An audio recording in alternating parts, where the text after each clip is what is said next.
There is a volcano in the Atlantic Ocean. Right now, at this moment, one side of it is cracking. If it falls, and scientists say it will, a single wave will travel from Africa to New York in 9 hours. That wave will be 50 meters tall. This is not a movie. There is no Bruce Willis. There is no plan. There is only the ocean and the clock.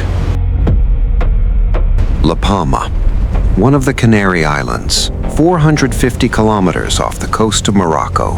Population, 83,000 people.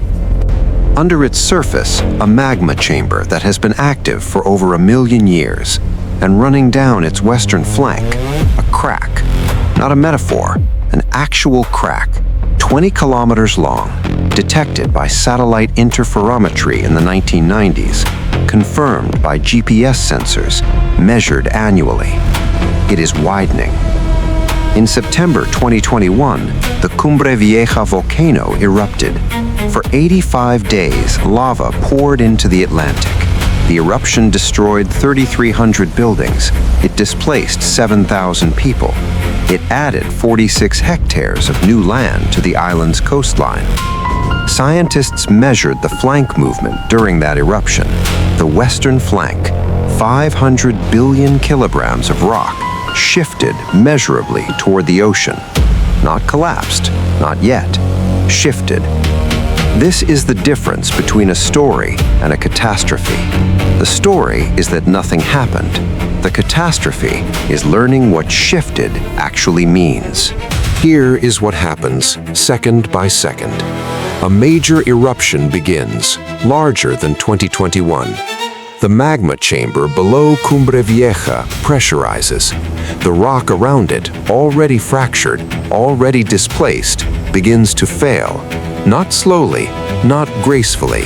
The western flank of La Palma, 500 billion kilograms of volcanic rock, roughly the size of the Isle of Man, detaches from the island in a single event lasting 9 seconds. 9 seconds. It enters the ocean at approximately 720 kilometers per hour. This is the speed of a commercial aircraft at cruising altitude. This is rock, 500 billion kilograms, moving at the speed of a plane into water. The displacement event that follows is without precedent in recorded human history. The ocean does not absorb the energy. The ocean becomes the weapon. The initial wave generated at the point of impact up to 900 meters. Say that again slowly. 900 meters. The Eiffel Tower is 330 meters. The Burj Khalifa is 828 meters. The initial wave is taller than any building on Earth. It cannot maintain that height. Physics will not allow it. But physics has no mercy for what comes next. In the open ocean, a tsunami does not look like a wall of water. It looks like a tide, a long, gentle, persistent rise. A ship on the surface would barely notice it. The wave passing underneath lifts the hull by perhaps a meter. The wavelength between crest and trough, 500 kilometers. You cannot see a wave that large. You are inside it. It is moving at 800 kilometers per hour. It is not slowing down. It is accumulating. In the first hour, the wave reaches Tenerife, Gran Canaria, Fuerteventura, the other Canary Islands. These are not gently flooded. The wave height here, 2 to 3 kilometers from the collapse, is still between 50 and 100 meters. Tenerife's southern coastline, where the tourist resorts sit, where 600,000 people live, is struck first. Warning time from collapse to first Canary Island impact, approximately 15 minutes. In the second hour, the wave reaches the Moroccan coast, Casablanca, Rabat, Agadir, cities of millions. Warning time from collapse, 1 hour 20 minutes. Evacuation of a city like Casablanca takes between 6 and 8 hours under ideal conditions. There are no ideal conditions. In the third hour, the wave crosses the Portuguese coast, Spain's Atlantic shore, the British Isles, Cornwall, Bristol, Cardiff. 10 meters of water moves inland for up to 12 kilometers. Hours 4 through 7, the open Atlantic. The wave travels. It does not decay. In the deep ocean, tsunami energy loss is measured in fractions of a percent per 1,000 kilometers. The wave crosses the ocean almost intact. Hour 8, the wave reaches the Caribbean, Puerto Rico, the Dominican Republic, Haiti. Hour 9, New York City. When the wave reaches the continental shelf, the underwater plateau that rings the Americas, something changes. The depth decreases, the wave slows, and all the energy that was spread across a 500-kilometer wavelength compresses. The wave grows. The 2004 Indian Ocean tsunami, 10 meters of run-up on coastlines. It killed 227,000 people. The La Palma scenario at the U.S. East Coast, estimates range from 20 to 50 meters of run-up, depending on local topography, depending on the model. The models disagree on the numbers. They do not disagree on the outcome. 50 meters of water is a 17-story building moving inland at 60 kilometers per hour. It does not stop at the beach. It does not stop at the highway. It stops when the terrain rises above its energy budget, which in Florida's flat coastal geography may be 20 kilometers inland. Miami, population 6.2 million in the metro area. Average elevation 1.8 meters above sea level.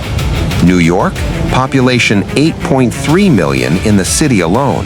The subway system, the largest in the Western Hemisphere, runs below sea level.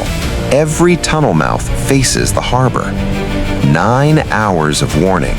The 2021 Afghanistan evacuation, removing 120,000 people from Kabul, took 17 days of around-the-clock military operation.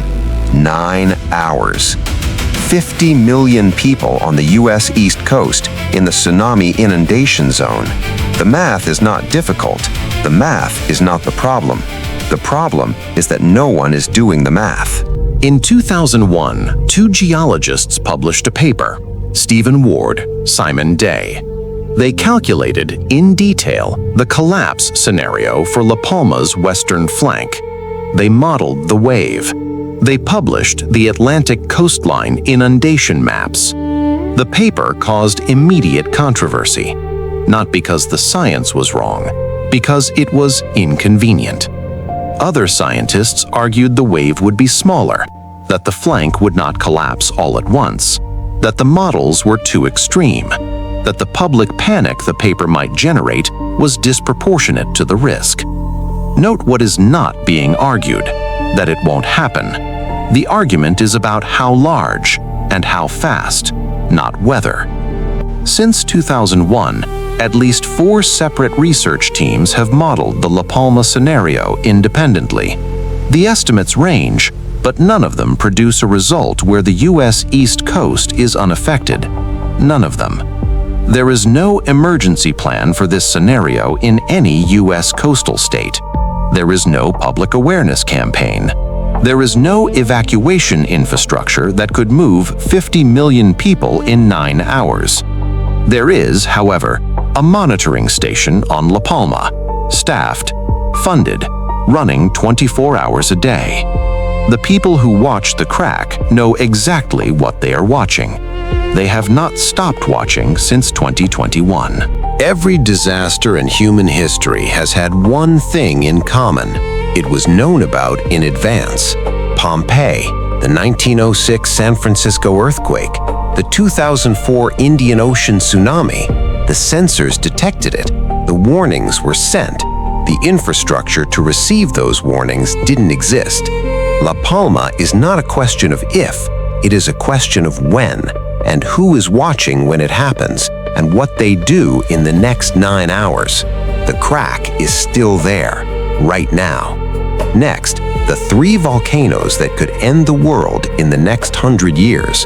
One of them is in a major city. You have walked past it.